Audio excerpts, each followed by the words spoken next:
So we're going to be joined by a social media influencer with over 1.5 million followers. She's a fitness guru and entrepreneur, named in Forbes 30 under 30 list. Grace Beverley is the founder of 2 major digital-first brands, activewear brand Tala and fitness app Shreddy, which she launched in her final year at Oxford University.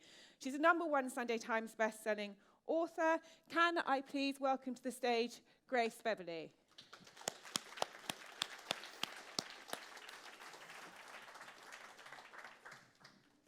Hey Grace, grab a seat. Let's hope the fire alarm doesn't go off again.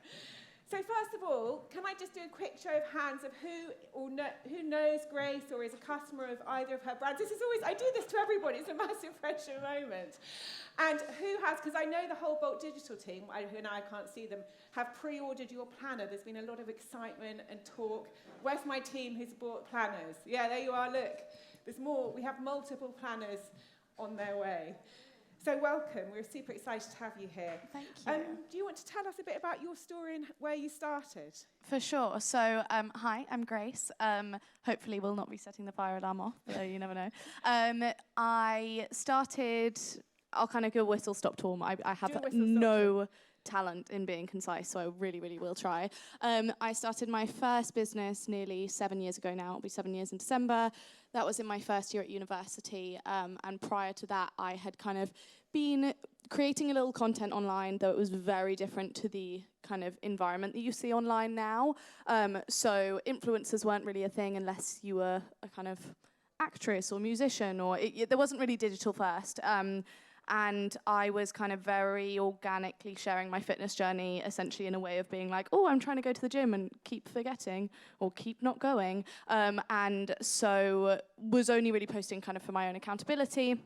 And then about 1.5 years in, I started to monetize that because I was filming and capturing so much content at the weekends that it became really unsustainable for me not to be making anything from it. Otherwise, you know, it was just kind of completely full time. Then I went to university and I'd already built this website to be monetizing some of my content and the types of stuff I was putting out. And then I got to, after my first term at university, my student loan didn't come through, which I had no idea about, because you'd kind of expect that it goes straight from student finance to the university, which is what was meant to happen. And I got an email saying that I had been suspended from the university for not paying my fees, to which I got absolutely terrified. And based on the fact that I had sold a few hundred of these kind of recipe ebooks for £5 the year before, I thought, well, I better make some money. And so essentially used that blueprint that I'd made for that to make a higher value, essentially workout plan for 8 weeks. Sold that. That became what my business Shreddy is now, which is now a fitness tech platform. And then started Tala. Wait, you sold like 1,000, didn't you, overnight once you launched that? Or over that yeah, weekend? so I did the quite intense marketing for that to be launching on the 26th of December, so Boxing Day, right in the fitness boom before January. And essentially that kind of, I sold 1,000 within, I think it was like 2-3 days. So it wasn't quite overnight, but that kind of, it was like a few hundred on the first day. And then that just completely snowballed. And it was also a higher value product than the recipe book I was doing before. So I was kind of looking at the dashboard like, oh my God. So that kind of completely blew up, and then evolved that into other things that customer would need. So whether that was gym equipment, nutrition, et cetera, et cetera. And then, yeah, as I mentioned, that became tech, so built an app based off that platform, and then started Tala, which is my sustainable activewear business, which is a high growth startup, which I started in my final year at university, right before my finals, which I would not recommend to anyone, and was only due to huge delays rather than actually planning to do that. And the concept of Tala was to create sustainable activewear at a competitive price point to non-sustainable activewear, so you weren't essentially paying for the privilege of being more sustainable or buying things that were more consciously made. It's not cheap, but it's definitely, competes with the other big activewear brands on the market. Started that 3.5 years ago. Finished a funding round for that, our first ever funding round, our seed funding round in December of last year, which feels like yesterday, and actually very much is not yesterday, so you really think what you're meant to be doing within your first year of funding, which has been very, very exciting.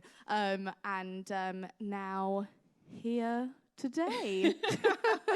So let's talk about your funding round, because randomly, active partners who are one of your lead investors are in the room. In fact, Hello you guys again. know each other. So how much did you raise, and what's it for, and where's it going to take Tala from where it is now? What's the journey it's going to go on? So we finished that round in December of last year. We raised post-revenue, so we'd already been operating for 2.5 years without that cash injection. The idea of raising capital, we raised £4.2 million, $5.7 million at the time, though probably would be very different now. But essentially, there were 3 main things we were doing that for. So global expansion, so there's a lot that comes with obviously global expansion, including tech builds, the actual research into the new customers, that all of that kind of deciding where you're going to go into, how you're doing that logistical, tech, all of the above expansion. Best-in-class talent. So we have been a small but mighty team, and we're a very small but mighty team. We've already pretty much doubled our headcount since that funding round, and we're growing at an insane rate. It feels very strange coming into the office every week and there are more people, but very, very exciting. And the final one was funding inventory. So we got to a point where on some of our best-selling products we had an 8,000 person plus waiting list. Previous to the fundraise you had an 8,000? Previous to the fundraise, yeah. So obviously with a fashion business it's very cyclical. A lot of the time, you have payment terms where you have to pay for the product, or sometimes you even need to foot the bill for the product before you've even sold it. But it's obviously quite cash flow intensive. So we need, in order to be able to grow in the way we wanted to grow, we needed to be able to take bigger bets on the amount of product we were buying, and buying, rather than just concentrating on newness, also buying into our amazing continuity lines that people love, those kind of black leggings where you have to be able to buy more of those, but if you're doing it on a drops basis, you're probably going to then start concentrating on some of the newness. So just things like that, we wanted to be able to really jump on the fact that we are very much first movers in the space. We're very much the first people doing sustainable activewear at a price point that is competitive to non-sustainable activewear. So the idea was to be able to kind of strike while the iron's hot and go as fast as we can, while still maintaining everything that kind of makes us Tala. And let's talk about the fact, you're a creator-led brand, you are an influencer with a huge reach and audience, and a lot of brands, there are many in the room here who are what we call kind of heritage brands that have been around for 20 years. They then try and work with creators like you. So what's the difference for you in terms of having that in-house? It's all integrated.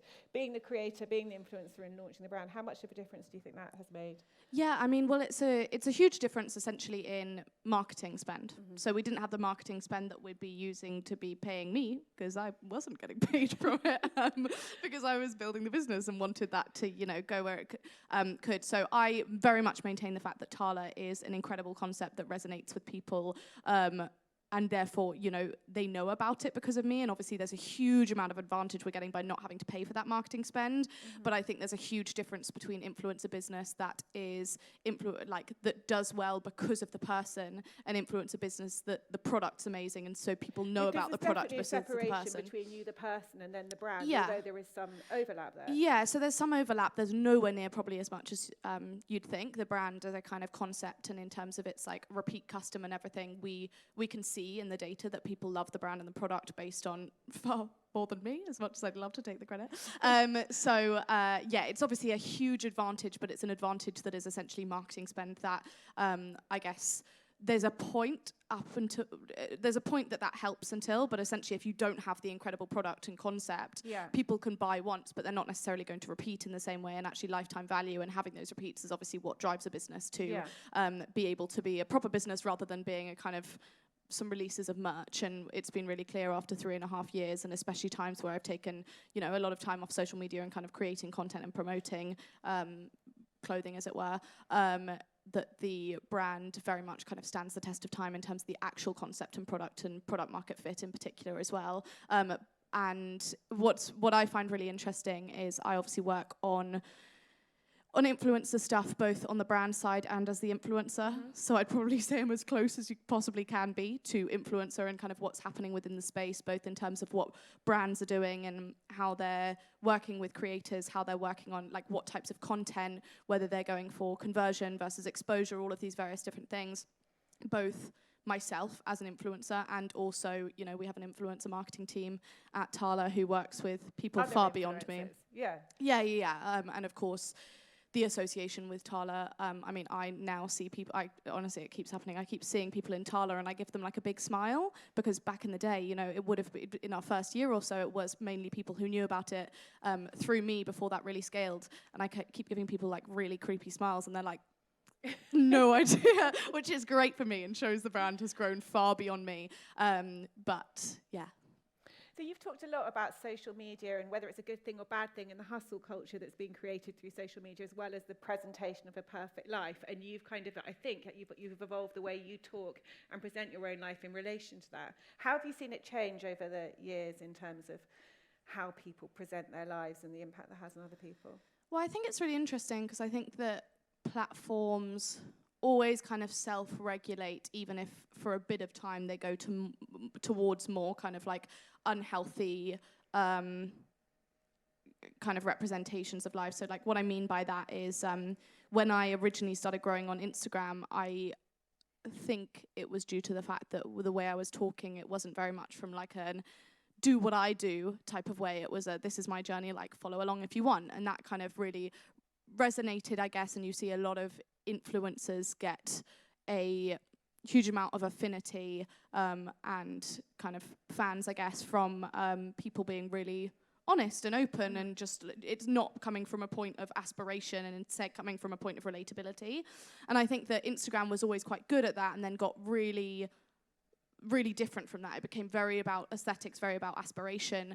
And I would say that you can break out of that and people still respond well to breaking out of that. I'd say as there's probably a lot more of it as well in places where it's slightly kind of culturally different. In the UK, we probably do have a bit of like a thermostat that kind of makes us be like, okay, don't be too much like that, because it's just not very British of us to be like, this is how amazingly I'm doing. Yeah. But I do think that still these platforms can very much help to perpetuate these unrealistic ideals and these highlight reels, even if people are doing very relatable content. For example, like myself, I'm someone who's very aware of the impacts of social media, and yet every time I post something that is true and is kind of exactly what, you know, my life is like in that moment, it doesn't mean that my life was like that the moment after that, the moment before that. It doesn't mean that, you know, I'm always that busy or I'm always that kind of luxurious or any of these things. So just the very fact that it's not a 24-hour live stream, thank God, is, you know, is going to have a warped effect on people's perception and how they relate to other people. And so I think probably inherently in our understanding of social media and our consumption of social media, we also need to be understanding of the fact that you are only ever looking at literally, I mean, if it's a photo, it's like less than 1 second of someone's day. So no matter how it looks, the consumer very much has to have that as well, because also the reward mechanisms within these social platforms are always going to reward things that look nicer, feel nicer, kind of make you evoke a kind of emotion. So I don't think it's necessarily something that can be fixed. I think it's pretty inherent in social media.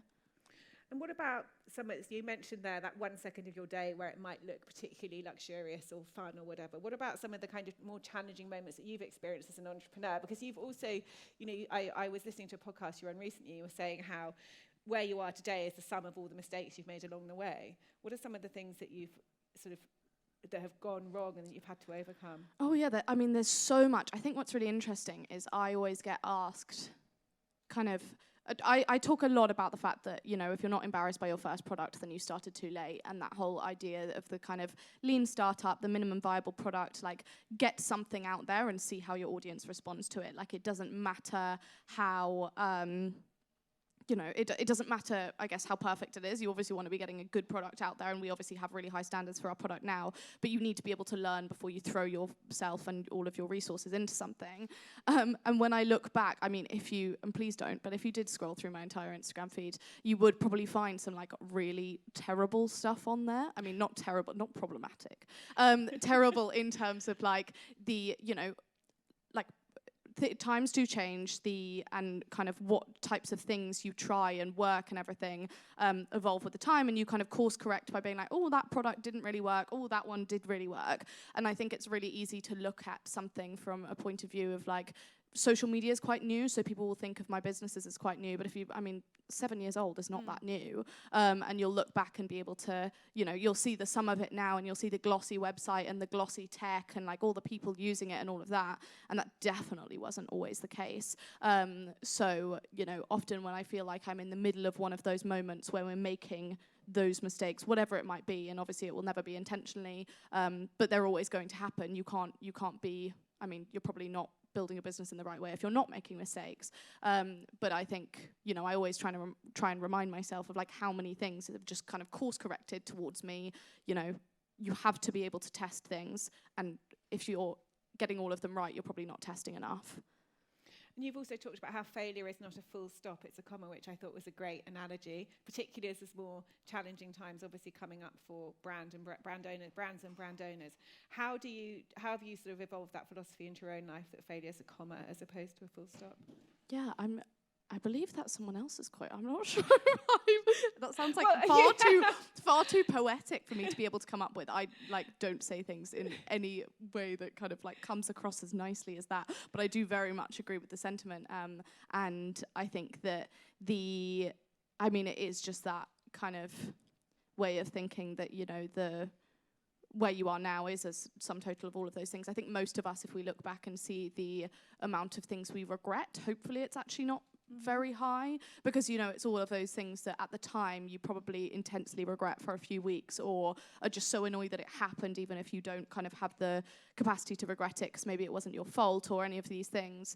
But I don't think personally, even like and I've had some really, really hard times in terms of like running the businesses, and I do think that all of those have made either the business the way it is today, or myself as a leader, founder, whatever it might be, into the person I am today. And I think that I started these businesses very naive, and I started very much as someone who wanted to assert myself as someone who you should listen to if you were working within that business. And that is nowhere near the way I lead now. And I think that going through those things was so intensely important for me to actually get to grips with how I can lead in a more collaborative, I wouldn't say I've ever been like an unkind leader in any way, but I think, there were points that my insecurities in terms of like what I knew and didn't know would mean that I'd kind of walk into a room and try and make a decision within 2 seconds, because I'd feel like as the founder of the company, I should be making that decision, and it should be really quick, and I don't even need to know the data and all of that, and that could not be further from the way that I like to lead now and the way I think it's quite important to lead. And I think without all of those kind of mistakes along the way that literally, happen every day and will continue to if we're still doing things right and pushing the boat out enough, I would say that, all of those was so necessary in terms of both my progression and the progression of the business. Great. So we're going to give people a chance to ask some questions, but just quickly before we do, what's next for Tala and for Shreddy? What isn't next? So much, guys. Today is one of those very hectic days where I feel like, honestly, it's hectic. It's 100 miles per hour, but I kind of wouldn't have it any other way. She tells herself. There's a lot. The idea let me start with Shreddy. So with Shreddy, we're constantly concentrated on how to make the product and what we release the best for its community. So we're less about constant releases in any way. We're less about newness. We're about kind of doubling down and doing less better. And I think that is so, so, so important. That is one of my favorite kind of quotes and pieces of advice, even though I do not take that advice ever, but it's really nice as a sentiment. I would say that with that, Shreddy is the type of business where we want every single person to use it to feel amazing. And it's a subscription business, so that pays off. If, you can't be having that with a one-time purchase business, really. But for us, it means that each person within our community we're serving better. That will naturally kind of result in that customer acquisition through that community growing and becoming our, word of mouth and our advocacy. And so we're really doubling down on like how we can make that experience the best it can possibly be, and how we can make sure that at every stage of your fitness journey, if you're in our target market, we can give you something that will make you feel more comfortable. At Tala, it's a high growth startup. Our aim is to disrupt the entire activewear industry. We want to get people to ask more from their activewear. We hate the fact that, you know, you currently go and shop activewear and you've even got leggings for £100 that are, you know, not even explaining what their kind of sustainable and ethical credentials are. And then you also have kind of leggings that are £40 that are really fast fashion and aren't disclosing that they're fast fashion, and you realise they're fast fashion after you wear them for 6 months and they've got 7 holes in. And that's really the market. And what we want is we're a little bit higher than that £40 price point, but we're probably around that £50 price point. We're not that much higher, and we're creating products that are the quality of that double the price. And we're doing that whilst also being transparent about our sustainability and our ethics. And we just want people, when they're thinking about activewear, to understand that where there's a booming industry, there must be a way to serve it better. And that's what we're really doing with Tala. And thankfully, the data shows that each person that gets the product is kind of, our repeats are insane, and it's astounding to kind of see how much a booming industry can still be disrupted by the fact that once people switch to Tala, the data shows that they continue with Tala, which is amazing. So what's next for us is a lot more of the same, and then trying a lot of new things to see where we can go next and how we can continue to disrupt the industry, and just get people better leggings, to be honest. I'm very passionate about it. Great. So has anyone got a question for Grace? We will pass around the mics because of the people who are watching online. So where's Rosie with the mics? Or here. Oh, okay. Do you want to shout your question first? Yeah, sure. Hi. Also in the fitness industry, but as an older lady. So just really wondering if you had a sort of defining key moment where you sort of realised that you were breaking out of that super difficult and oversaturated market and really finding your way. I think there's like a lot of concentration on disruption as being like something completely separate to like an existing market.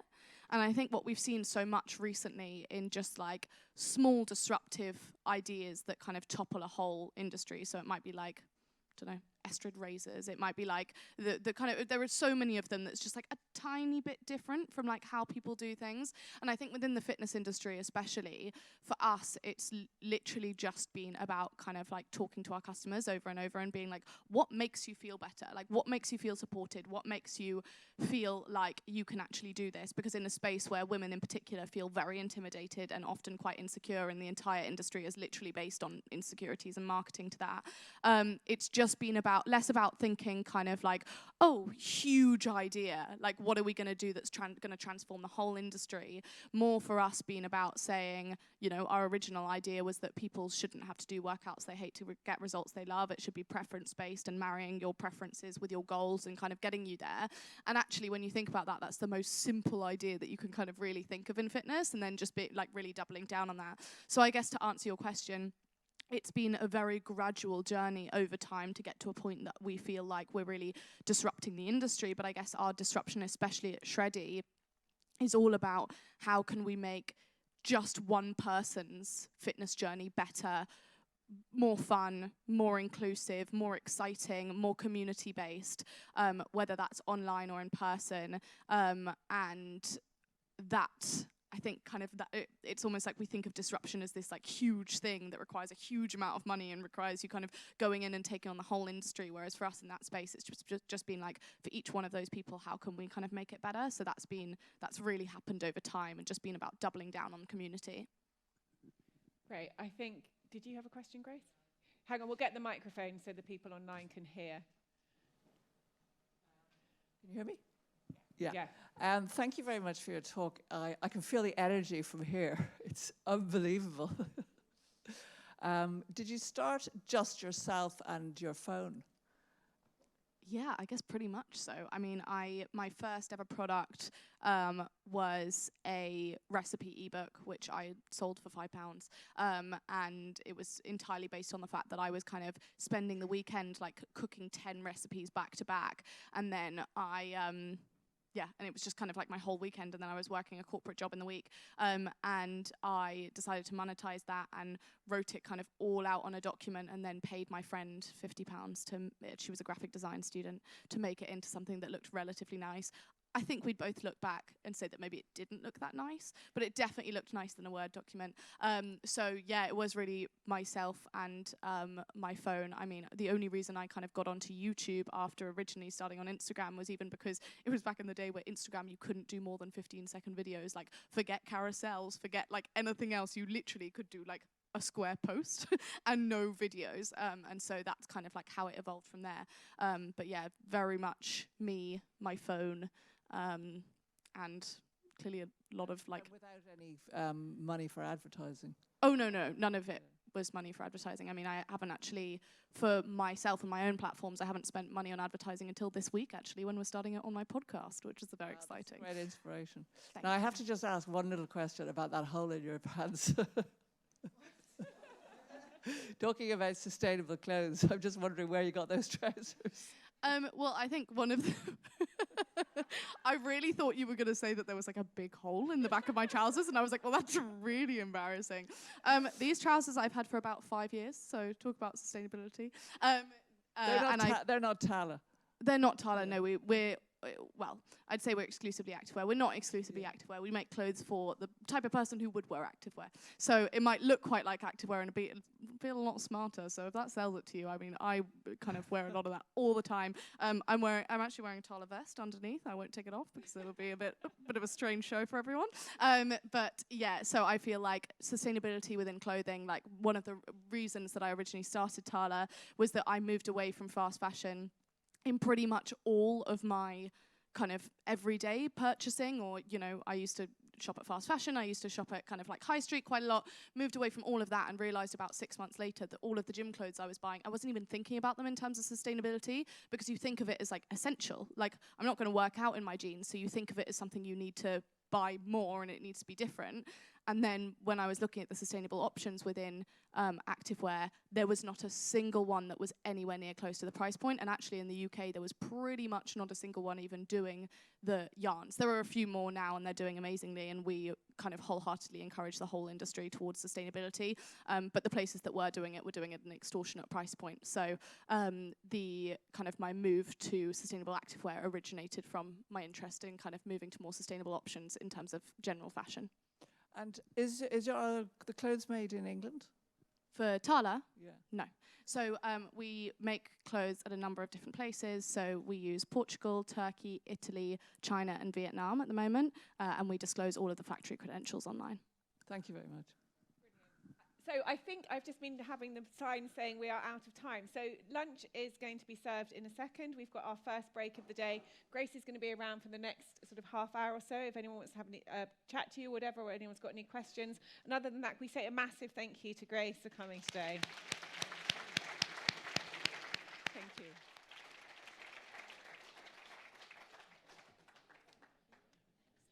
That's all right. Well done. That was really good.